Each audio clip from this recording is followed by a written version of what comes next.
Good morning, Holland, and welcome back to school. It is Wednesday, March 3rd of 2021, and here are your morning announcements. We'll start as always with the Hawk Way, where we are always respectful, responsible, prepared, and safe.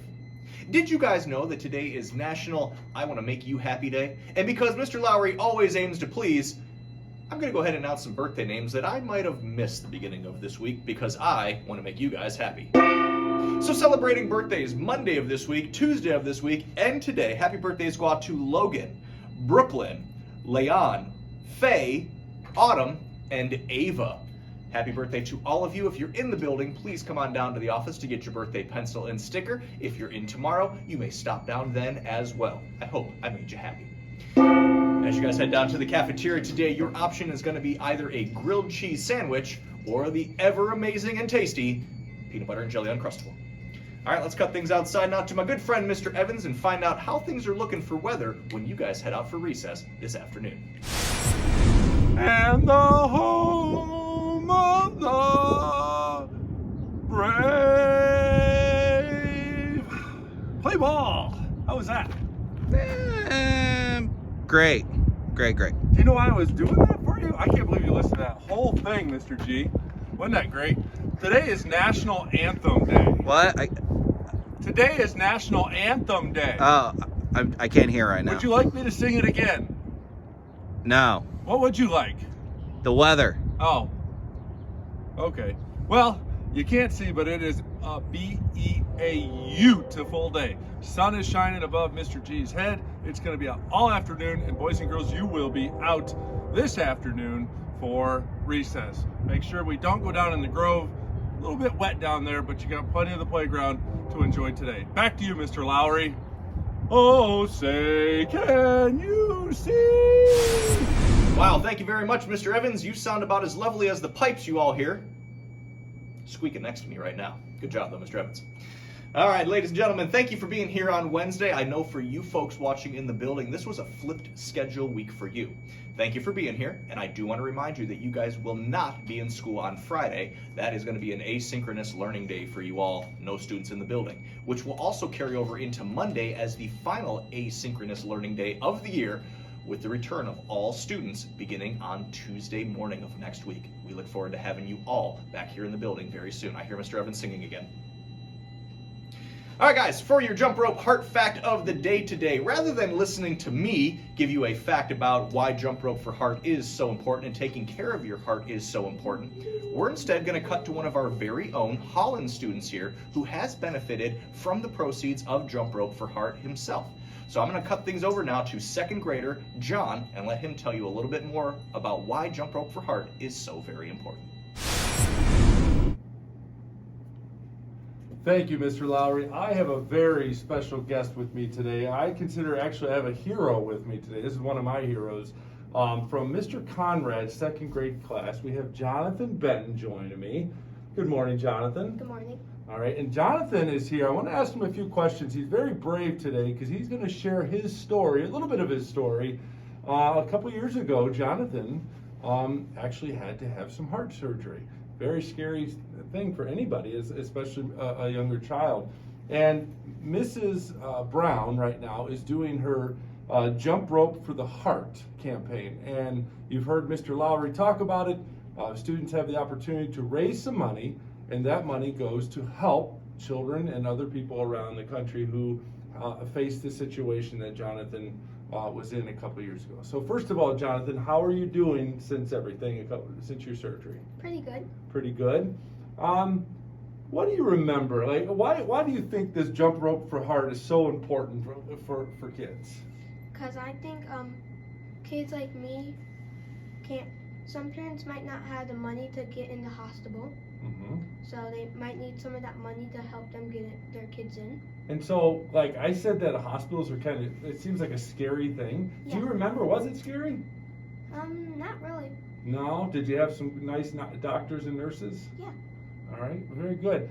What, now that you've gone through, you said you're feeling good. This is still very important to you and to your family, isn't it? Yes. Right? I want you to share with the audience how much you've raised so far for this jump rope for the heart. About 500. $500. Obviously, that's a really important cause for you, but that is certainly, we call that giving back, right? Somebody helped you, and you didn't forget that all the people that helped you at one point, all the doctors and nurses, and that's a great way, Jonathan, for you to give back and help other children that would have these situations. Is there anything you want to share with your friends or anything about your experience going forward? Not really. Not really? Just happy to be here, aren't you? Mm-hmm. Well, Jonathan, we're happy that everything was a success for you. We are certainly thrilled that you shared your story with the other students, and you shared how important it is to help this cause. Okay, so I appreciate your time. Okay. Okay. All right. Say, hey, I'll let you send it back. Talk into your fake microphone and say, back to you, Mr. Lowry. Back to you, Mr. Lowry. Thank you very much, John. It is always great to hear from one of our very own students. And let's get an update now on how you all are doing with Jump Rope for Heart. Mrs. Brown reports that as a building, we are now up to over $1,800 collected, with the two leading classrooms right now being Mr. Conrad's room with over $500, followed by Miss Dalton's class with $340 raised. Miss Smith's class, if you want that pizza party, I hope you start getting online and getting those donations made. In terms of our individual student leaders right now, Jonathan B. is our leader right now with $471, followed by Grace P. She's at $203, and in third is Levi A. He's collected $197 so far. So thank you to all you students, and keep up the great work. And speaking of great things coming here at Holland, next week Friday is going to go ahead and be our pajama day because you all succeeded in filling up our kindness tree with random acts of kindness over the last 2 weeks. So we look forward to seeing you all in your most comfy PJs next week Friday as we have a full house of students here at Holland Elementary School. All right, guys, those are all of my part of the morning announcements for today, but we're going to cut over to one special segment that we're going to hold this month because did you know that March is National Women's History Month?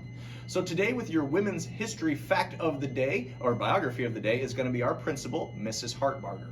When you're done hearing from her about her special person of the day, make sure you please rise with your classmates. Do the Pledge of Allegiance together. Have an absolutely wonderful weekend, or day, everybody. My Wednesday folks, have a wonderful weekend, and I'll look forward to seeing the other half of you students in the building tomorrow. It's going to be Thursday. Take care, everyone. Good morning, Holland. Today's first woman in history is the scientist Marie Curie. Marie Curie was born in Warsaw, Poland on November 7, 1867. She was the youngest of 5 children, with both of her parents being teachers. In her youth, there was some family tragedy and they struggled financially to get by, but Marie still wanted to go to college, which was unusual in the time for a woman to want to go to college. So her and her sister struck up a deal. Marie worked as a tutor and in the schools to help pay for her sister's education, and when her sister became a doctor, she helped to pay for Marie to go to school. So Marie went to school and gained a degree in physics and math in 1894, and in 1895 later married her husband Pierre, who was a professor at that university. The two of them worked together their entire lives to study physics and chemistry and had several very influential discoveries. One of the first one is in their work to study the energy found by a different scientist. They discovered x-rays, and x-rays, as we know, are used by doctors all the time to be able to find broken bones and different other parts of the body, pieces of the body that may be injured. She also discovered different radioactivity and elements, and 2 new elements that are on the periodic table because of her discoveries. In World War I, she worked with her daughter, who was 17 at the time, to help soldiers, and invented the mobile x-ray, which was the first time that a portable x-ray machine was able to be taken out into the fields to help soldiers to locate bullets and things like that to safely remove them. Marie Curie is also the only scientist to have 2 different Nobel Prizes in 2 different areas of science. She later, after her husband passed away, continued her work and died in 1934 from aplastic anemia, which is a type of illness caused by long-term exposure to radioactivity. So those elements that she worked to study for all those years were what caused her to become sick and eventually pass away. But she continues to be an important part of our lives. Every time you go to the doctor or the dentist and have to have an x-ray done so that you can see how healthy your teeth and your bones are, you should thank Marie Curie, because it is her discoveries and inventions that have led to those opportunities for us.